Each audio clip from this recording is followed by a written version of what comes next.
Benarkah Anda investor pintar? Kembali ke tahun-tahun booming pada akhir 1990-an, ketika nilai saham sekelompok perusahaan high-tech sepertinya berlipat ganda setiap hari, kekhawatiran bahwa Anda bisa kehilangan hampir semua uang Anda tampak absurd. Namun, pada akhir 2002, banyak saham .com dan telekomunikasi kehilangan hampir 95% atau lebih dari nilainya. Sekali Anda kehilangan 95% uang Anda harus memperoleh keuntungan 1.900% hanya untuk kembali di titik semula Anda memulai. Mengambil risiko yang luar biasa besar dapat menjerumuskan Anda ke dalam lubang yang begitu dalam, sehingga praktis menjadi sulit, mustahil untuk keluar dari sana.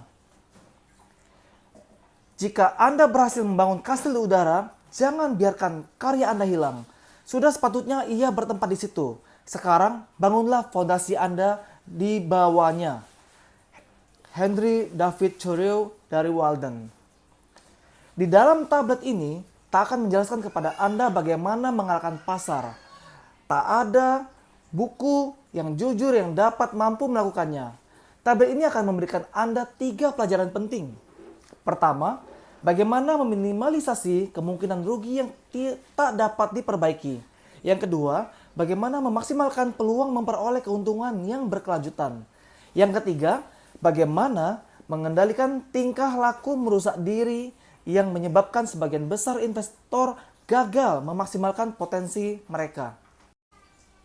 Kepintaran berinvestasi tak ada hubungannya dengan nilai IQ atau SAT, Scholar Aptitude Test atau ujian masuk perguruan tinggi.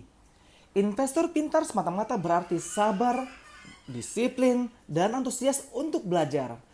Anda juga harus bisa mengekang emosi Anda dan berpikir untuk kebaikan diri Anda sendiri. Kepintaran di sini adalah kepribadian berupa karakter, bukan otak. Terdapat bukti bahwa IQ tinggi dan pendidikan tinggi tidak cukup untuk membuat seorang investor menjadi pintar. Pada tahun 1998, Long Term Capital Management atau LP, sebuah perusahaan hedge fund yang dikelola oleh pasukan ahli matematika, ilmuwan komputer, dan ekonom peraih Nobel, kehilangan lebih dari 2 miliar dolar dalam hitungan minggu dalam sebuah pertaruhan besar bahwa pasar obligasi akan kembali normal. Namun, kenyataannya pasar obligasi terus semakin abnormal. Dan LCTM telah meminjam begitu banyak uang sehingga kejatuhannya hampir menjungkir balikan sistem keuangan global. Kembali ke musim semi tahun 1720.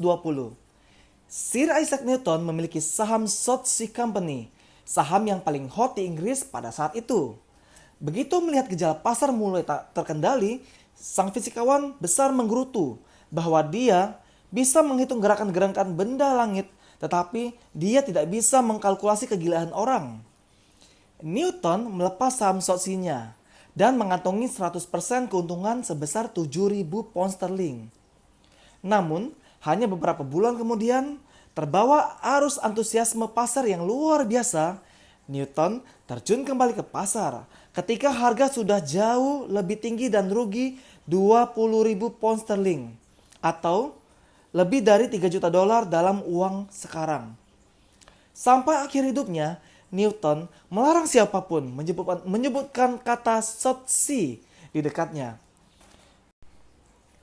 Sir Isaac Newton adalah salah satu orang paling pintar yang pernah hidup di bumi, sebagaimana definisi kepintaran menurut sebagian besar kita.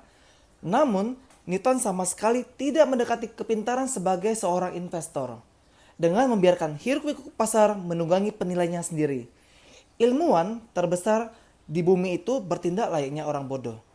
Singkatnya, jika sejauh ini Anda masih gagal dalam berinvestasi, itu bukan karena Anda bodoh.